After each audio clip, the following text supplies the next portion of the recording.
Hola, soy Gemma Moratalla, os doy la bienvenida a mi canal y hoy os traigo el clásico vídeo repasando mis mejores lecturas del año anterior. Siempre lo llamo así, mis 5 estrellas, en este caso mis 5 estrellas de 2025, porque esa es la puntuación que he dado a estas lecturas en Goodreads.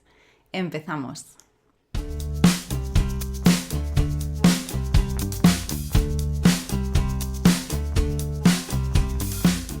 Pues aquí estamos repasando 8 lecturas a las que les di esa puntuación el año pasado. Es un número que me resulta bastante familiar de hacer este tipo de vídeos, así que creo que estoy bastante instalada en ese número de libros con 5 estrellas cada año, pues 7, 8, 9, más o menos siempre me muevo en esos números. La verdad que es curioso, yo creo que indica que el tipo de lecturas que elijo y digamos que el nivel de exigencia que espero de los libros se mantiene bastante estable a lo largo del tiempo. Bueno, vamos a empezar, os cuento por orden cronológico respecto a mis lecturas a lo largo del año, porque no quiero hacer un ranking, ni un top 8, ni un top 5, ni un top 3, pero sí que cuando lleguemos hacia el final, porque es hacia el final, sí que os diré cuál es la mejor lectura de mi año pasado, de mi 2025, porque ha sido la penúltima lectura de las que he hecho. Dicho esto, si es la primera vez que os pasáis por el canal o no es la primera vez, sea como sea, no estáis suscritos, pues si le dais al botón de suscripción, la verdad es que me ayudáis a que el vídeo se difunda, que el canal crezca y bueno, ni qué decir tiene que cuando termine el vídeo, si os ha gustado, pues le dais a like, lo compartís, todo eso siempre ya sabéis que nos ayuda un montón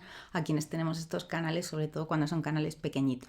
El primer libro al que le di 5 estrellas fue la primera lectura del año, así que empecé ahí fuertecito. Se trata de Tarántula, de Eduardo Halfon, un autor de Guatemala al que no haya leído nunca y al que sin duda volveré a leer, visto el impacto que me causó este libro. Me encantó.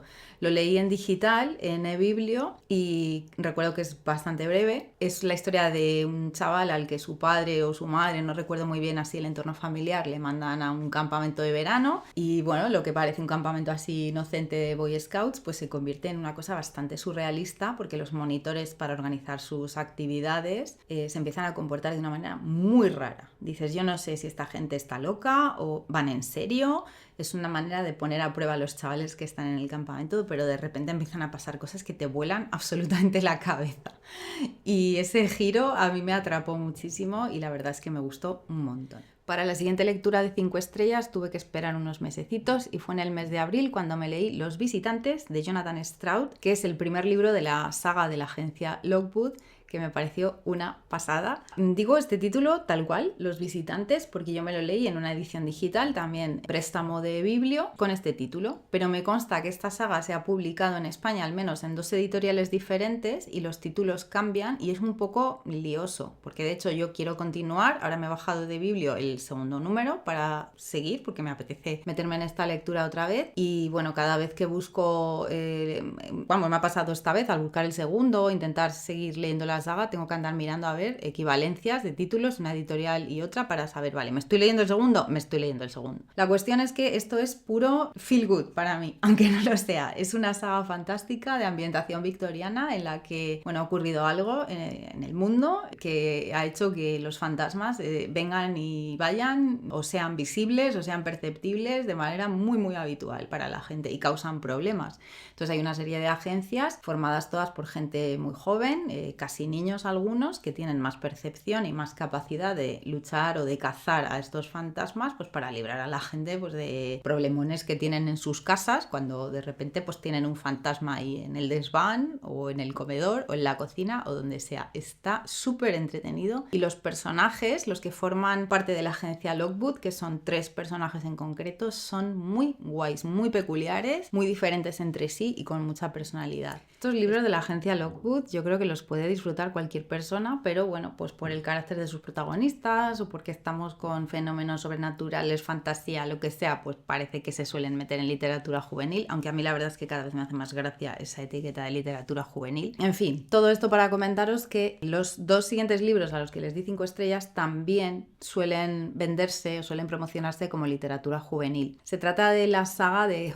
Holly Jackson, titulada El primer libro es Asesinato para principiantes. A este libro le di 5 estrellas y al tercero de la saga también, que es Venganza para víctimas. El segundo pues me gustó un poquito menos, pero vamos, que le di 4 estrellas. La cuestión es que es una saga que engancha muchísimo, es puro thriller. donde una chica, sí es verdad, muy jovencita, una estudiante de instituto, pues se pone a investigar un crimen sin resolver que ocurrió en su ciudad y que, bueno, pues ella tiene cierta relación o tuvo cierta relación con el entorno de la víctima y le remueve mucho que este crimen esté sin resolver. Ella quiere ser periodista y se pone a investigar y a tirar de hilos muy curiosos. Esto genera una trama muy bien llevada para mi gusto, donde todo encaja muy bien. Me gusta también que la protagonista no es la típica chica perfecta y heroína, porque la verdad es que a veces incluso se vuelve bastante insoportable. Es una tía así que se cree muy lista, es muy cabezota y a veces realmente te llega a caer regular o mal, pero es interesante. Como personaje tiene, bueno, pues una personalidad fuerte. Y el primer libro la verdad es que me flipó tanto, lo devoré, en este caso en audiolibro, que dije, esto yo tengo que seguir hasta que se acabe esta saga. Entonces, bueno, el segundo también me gustó mucho, como digo, y el tercero ya me sorprendió porque la cosa se vuelve ya muy oscura, mucho más complicada la investigación. De hecho, ella acaba estando en peligro en alguna situación que dices, madre mía, esto ya no es literatura juvenil, ya podemos estar hablando de un thriller muy adulto porque esto es muy chungo.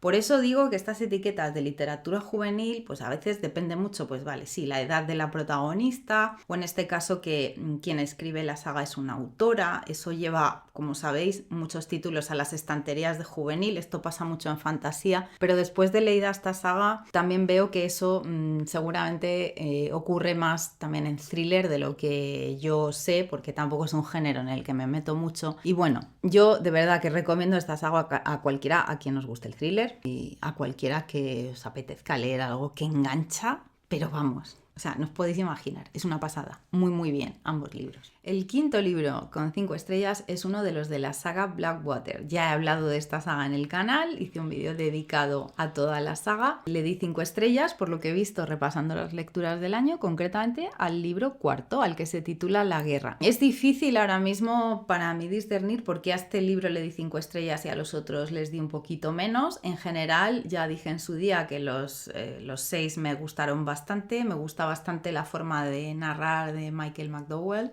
Había cosas que me chirriaban porque la parte de esta saga que es sobrenatural a veces como que me sobra un poco, entonces bueno, le da un rollo así oscuro, interesante, que esto yo creo que ha enganchado a mucha gente, pero realmente hay otros aspectos de este autor que me gustan mucho más, como son las partes más costumbristas, las relaciones familiares que hay en esta familia protagonista de Blackwater, porque es que son, yo qué sé, esta familia tiene algunos miembros que son para echarlos de comer aparte y no sé si alguno se libra en modo este o esta persona es un poco más normal. No hay ninguno normal, todos se salen de la norma y es lo que creo que lo hace interesante más allá de los aspectos mágicos o fantásticos que pueda tener. Bueno, el caso es que en general yo recomiendo la saga y os cuento en esta ocasión que al que le di 5 estrellas pues fue concretamente a este titulado La Guerra. Y llegamos al libro número 6, que es el primero que os voy a enseñar en físico, porque la saga Blackwater sí que me la leí en papel, lo que pasa es que hace unos meses ya la vendí por Wallapop, pero bueno, este de momento lo conservo, no sé qué haré con él, aquí lo tengo y os lo enseño en una edición muy antigua, porque este libro ya tiene unos años. Tengo por aquí anotado que se publicó originalmente en 1975, esto evidentemente es la traducción al español. Y es, bueno, del mismo... no, del mismo año no. Este es del 87. Y esto, a ver qué editorial es, porque esto es, madre mía, de Salvat.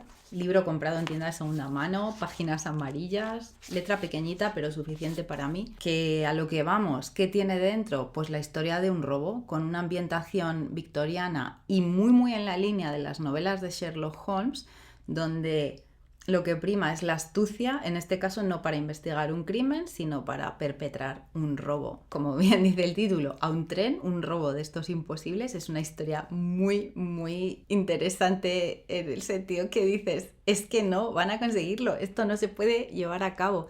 Como pasa muchas veces en algunas películas de estas de robos a lo grande, como, yo qué sé, la clasiquísima Ocean's 11 u otras pelis que hay de esa temática que la verdad es que me gustan. Y bueno, esta novela es fabulosa. Además, me encanta cómo está escrita. Os he dicho que la historia se desarrolla en una ambientación victoriana, pero es que el estilo que utiliza aquí Michael Crichton creo que se adapta mucho a lo que cuenta y parece que estás leyendo una novela antigua, que estás leyendo una novela del siglo XIX, que estás leyendo eso, a Arthur Conan Doyle, o que estás leyendo a Edgar Allan Poe, en ese estilo decimonónico, pero ya muy moderno. Así que me parece fabuloso, me parece un ejercicio literario estupendo y trama me encanta. Me flipa, lo recomiendo un montón. Además, Michael Crichton yo creo que es un autor que durante toda su vida ha sido un bestseller, es un autor muy conocido. Os recuerdo que es el autor de Parque Jurásico, por ejemplo. Pero no sé, parece que no se le tiene muy en cuenta en las obras de mejores autores. Yo solo con esas dos lecturas, esta, Parque Jurásico, y sé que he leído alguna cosa más de él, que ahora mismo no recuerdo, creo que es alguien del que puedes disfrutar una lectura porque engancha, porque te va a sorprender, pero es que además escribe muy bien, escribe muy muy bien. Así que creo que es un autor muy muy recomendable a quien deberíamos leer más y a quien deberíamos recuperar. Además estamos por los meses de octubre-noviembre, yo estaba con un bloqueo lector y además con muy poco tiempo para leer. Y hubo dos lecturas que me sacaron de ese bloqueo. Una fue Hellraiser, de Clive Barker, que lo leí en físico, me gustó mucho, pero no llegué a darle 5 estrellas, por eso no está en esta lista. Y otra fue esta novela, Las mariposas de Sarajevo, de Priscilla Morris. Este libro lo saqué prestado de eBiblio. Fue totalmente inesperado. No conocía la novela, no había oído hablar de esta autora nunca. Además, he buscado información sobre ella y creo que solo tiene esta novela publicada, lo cual me da mucha rabia. Y si estoy equivocada, corregidme, porque me encantaría leer más cosas de esta mujer. La cuestión es que, bueno, pues me llamó la atención el título, miré así un poco la sinopsis, vi que estaba ambientado en el asedio de Sarajevo y me apeteció leerlo. Y me he encontrado una joya, pero una auténtica joya que, no sé, no he oído a nadie en redes sociales hablar de este libro nunca, en YouTube tampoco, y digo, ¿por qué este libro no se conoce? ¿Por qué este libro no lo lee más gente? Sí, es una maravilla. La historia se centra en una mujer que está casada, tiene una hija, vive en Sarajevo, es una familia que vive allí. Cuando se están complicando las cosas a nivel político, coincide que, bueno, su hija vive en Inglaterra y el marido de ella se va a visitarla y ella, pues por una serie de circunstancias, se va a unir después a esta visita en el extranjero, pero el caso es que se queda atrapada en la ciudad porque las cosas se complican, la ciudad acaba siendo cercada y asediada y ella se queda totalmente atrapada en una situación que, como podéis imaginar, se vuelve dantesca y surrealista y ocurren cosas terribles, pero es un libro que está narrado de una manera tan bella, tan centrado en el poder que tiene esta mujer, que además es artista, a ella le gusta pintar, y cómo trata de sacar un poco la desesperación a través del arte, como esto está descrito en el libro, es muy muy bonito. Y además la relación que al final acaba forjando pues con otros supervivientes del asedio que están allí, algunos son vecinos, algunos son conocidos, algunos son otras personas que se cruzan en su vida, que están tratando de sobrellevar las circunstancias como sea, y la verdad es que, jolín, es que es muy duro porque además piensas que actualmente en el mundo hay muchas personas en Europa, en Oriente Próximo y en otros lugares que están pasando por estas situaciones, y dices, es que, no sé, gente que tiene una vida normal y está llevando su vida, su trabajo, su familia y su día a día normal, y de repente pues el mundo se pone patas arriba, su ciudad en este caso se pone patas arriba y la vida se corta totalmente. O sea, ríete tú de un apagón, una pandemia o tal, no, esto es como todo junto. No sé, es bastante impresionante y contado así puede dar la sensación de que estaríamos ante una lectura muy muy dura, y hombre, dura es, pero como digo, se centra mucho en cuestiones muy humanas, muy de solidaridad, de ayudarse, de amistad, también de no perder la esperanza, que la verdad que, no sé, me ha tocado muchísimo la fibra. Y fijaos, voy a poner esto en paralelo con un documental que vi hace tiempo, que no tiene que ver, pero sí tiene que ver, que es un documental que cuenta la historia de Bruce Dickinson, el cantante de Iron Maiden, que durante el asedio de la ciudad consiguió colarse allí y dar un concierto. Hay un documental sobre ese hecho que recupera a toda la gente que desde la ciudad consiguieron llevar allí a Bruce Dickinson y organizar este concierto, y es muy impactante también cómo estas personas cuentan lo que significó para ellos ese concierto, porque en esa situación donde parece que el mundo se va a acabar, tener algo así que les da esperanza, que les lleva la música, que les hace vivir una noche diferente, pues no sé, es un documental que de verdad toca muchísimo, muchísimo la fibra también. A mí ya sabéis que me gusta mucho Iron Maiden, tengo algún vídeo en el canal relacionado con este grupo, y no sé, ahí son cosas que se te van quedando de alguna manera, ver aquella historia, leer esta novela que está basada en una historia real, no con la protagonista que la autora crea, la protagonista es ficticia, pero sí que está basada en las vivencias de una persona en concreto. Pues no sé, la verdad es que es un tema que me ha gustado leer en formato ficción, sabiendo que detrás hay mucha realidad y resumen, lo recomiendo muchísimo. Cuando alguien me pregunte, ¿qué leíste en 2025 que me recomiendas? Esta novela, sin duda. Lo digo y lo seguiré diciendo mucho tiempo.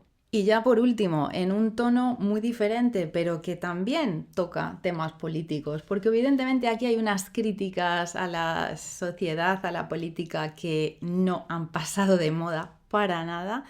Este mini libro de Mafalda se titula Mafalda a lo mejor, de Kino, y es una mini edición de una editorial que es minibooks.com, que de estas que se llaman los libros más pequeños del mundo. Pues sí, es muy pequeñito, pero muy grande a la vez. Hacía muchísimos años que yo no leía Mafalda, solo había leído una gran recopilación cuando era yo adolescente y me gustó ya de aquella. Pero claro, yo creo que ahora tengo además ya otra edad, otro momento vital donde soy capaz de sacarle mucho más jugo a la crítica que se desprende de muchísimas viñetas, con lo cual eso hace que sea aún más divertida. La verdad es que es maravillosa Mafalda, maravilloso Kino con este personaje que creó y estas ideas que plasmó en sus tiras. Bueno, no solo Mafalda, es que los otros personajes son maravillosos. Los padres de Mafalda son impresionantes. Y de los amigos que tiene ella, a mí me gusta mucho Felipito, por ejemplo, y su amiga Susana, que no sé, es que yo, no sé, me parto, son geniales.